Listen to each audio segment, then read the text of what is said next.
Investigation ఉంది కాబట్టి నేనేమి క్లియర్గా విశ్లేషించి చెప్తే మంచిది కాదనుకుంటున్నా. అదే రకంగా ఈ నివేదికను టోటల్గా మా పార్టీ అధిష్టానానికి పిన్ టు పిన్ డీటెయిల్గా మా అధిష్టానానికి ఇవ్వడం జరిగింది. ఒకటి మాత్రం క్లియర్ చెప్తా, మా అబ్బాయి ఎటువంటి తప్పు చేయలేదు, డ్రగ్స్ తీసుకునే అలవాటు లేదు. మీరందరూ వచ్చారు కాబట్టి 2-3 మాటలే ఎక్కువ చెప్పదలుచుకోలేదు. 2-3 మాటలు వాస్తవ మాటలు చెప్పి ఆ తర్వాత డీటెయిల్గా ఇన్వెస్టిగేషన్ పూర్తయిన తర్వాత ఎవిడెన్స్ తో డీటెయిల్గా మేము ముందుకు వస్తాం. ఆ 2-3 మాటలు ఏంటంటే, మా అబ్బాయికి ఆపరేషన్ జరిగింది, హార్ట్ ఆపరేషన్ 2021లో హార్ట్ ఆపరేషన్ జరిగింది. హార్ట్ ఆపరేషన్ జరిగినప్పుడు పెద్ద స్టెంట్ కూడా వేశారు. ఆ రోజు వేసినప్పుడు డాక్టర్ సలహా ఏం చెప్పారంటే 130-140 రేటు పల్స్ రేట్ కన్నా మించకుండా నీ ఆరోగ్యం కాపాడుకోవాలా, లేకపోతే ప్రాణాపాయం ఉంటుందని చెప్పి ఆ రోజు డాక్టర్ సలహా ఇచ్చారు.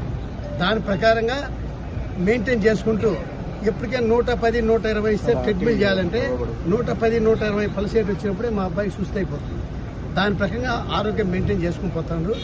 ఆ రోజు కూడా పల్స్ రేట్ చెక్ చేసి 97 ఉన్నది. ఎవరైనా డ్రగ్స్ కింద తీసుకుంటే మినిమం 150 నుంచి 200 పల్స్ రేట్ పోతాయి. అంటే ప్రాణాపాయం ఉందని తెలిసి కూడా డ్రగ్స్ తీసుకుంటారని నేను అందరినీ ప్రశ్నిస్తున్నాను. ఇంకొక విషయం, బ్లడ్ తీసుకోకుండా బ్లడ్ పాజిటివ్ ఏ రకంగా వస్తుంది? బ్లడ్డే తీసుకోకుండా పాజిటివ్ ఏ రకంగా వస్తుంది?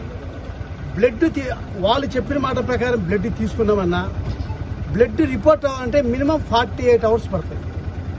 మినిమం 48 అవర్స్ రిపోర్ట్ రావాలా. ఎందుకంటే మేము ఇమీడియట్గా ఢిల్లీలో ఎయిమ్స్లో బ్లడ్ రిపోర్ట్ ఇస్తే వాళ్ళు 48 అవర్స్ లోపల బ్లడ్ రిపోర్ట్ ఇవ్వలేదు. ఆ బ్లడ్ రిపోర్ట్లు కూడా నెగిటివ్ వచ్చింది. అంటే ఇవన్నీ ఆ తర్వాత యూరిన్ శాంపిల్స్ మొదటిసారి తీసుకున్నప్పుడు 5 నుంచి 10 నిమిషాల లోపల రిజల్ట్ చెప్పారు. రెండోసారి యూరిన్ శాంపిల్ తీసుకున్నప్పుడు 5 గంటల నుంచి తీసుకొని 10 గంటల లోపల చెప్పారు. అంటే 5 గంటలు దానికి అవసరమా? అంటే దీంట్లో ఎంత జరిగిందని మీరే ఆలోచించుకోవాలా. నేనేం చెప్పాలనుకోలే. ఎందుకంటే ఇవన్నీ వాస్తవాలు మీ దృష్టికి చెప్పాలా. మేము ఎందుకు వాస్తవాలు ముందుకు రాలేదంటే ఇన్వెస్టిగేషన్ ఉంది కాబట్టి ఇన్వెస్టిగేషన్ పూర్తయిన తర్వాత పిన్ టు పిన్ ప్రతి ఒక్కటి ఎవిడెన్స్ సమేత మేము ముందుకు వస్తా. ఆ తర్వాత ఇంకొకటి, మా వానికి ఏమని ఇచ్చారు, ఆంతిపిటిమిన్, మిథాపిటిమిన్ 2 పాజిటివ్ వచ్చిందని చెప్పారు. ఆ 2 ఐటమ్స్ కూడా మామూలు తీసుకుంటే మెడిసిన్స్ కూడా వస్తాయి. ఇప్పుడు మనం హార్ట్ సంబంధించిన మెడిసిన్స్ కానీ, షుగర్ సంబంధించిన మెడిసిన్స్ కానీ, ఆ తర్వాత any medicines tension, high tension ఉన్న మెడిసిన్ తీసుకున్నా కూడా ఆ డ్రగ్స్ లో అది వస్తుందని చెప్పి క్లియర్గా ఆక్స్ఫోర్డ్ ఇన్వెస్టిగేషన్ చేసే దాంట్లో కూడా ఉంది. ఆ కాగితం కూడా నాకానే ఉంది అది కూడా. ఎందుకంటే ఇవన్నీ రేపు ఇన్వెస్టిగేషన్ పూర్తయిన తర్వాత ఈ వాస్తవాలు క్లియర్గా నేను కాదు, మా అబ్బాయే ప్రెస్ ముందుకు వచ్చి పిన్ టు పాయింట్ ఎవిడెన్స్తో సమేత చూపిస్తాం. ఒకటి చెప్తున్నా, 100% మా వాడు తప్పు చేయలేదు, డ్రగ్స్ అలవాటు లేనే లేదు. అది ఇంకా అతను మీరే ఆలోచించుకోండి.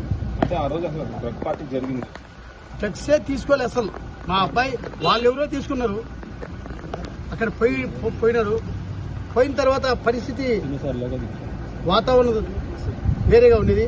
ఇమీడియట్ గా రివర్స్ రావాలని కూడా మా కారు అక్కడ దించి వేరు చోటు పోయింది. అదే మా కారు నుండి ఇమీడియట్ 10 నిమిషాలు వెళ్ళిపోయాడు. ఆ కారు లేని దాని వల్ల అక్కడ వెయిట్ చేయాల్సి వచ్చింది. ఇంకా డీటెయిల్ గా ఇన్వెస్టిగేషన్ జరుగుతుంది కాబట్టి ఇన్వెస్టిగేషన్ లో అయిపోయినాక డీటెయిల్ పాయింట్ మీ ముందరే అన్ని ఎవిడెన్స్ పెట్టారు.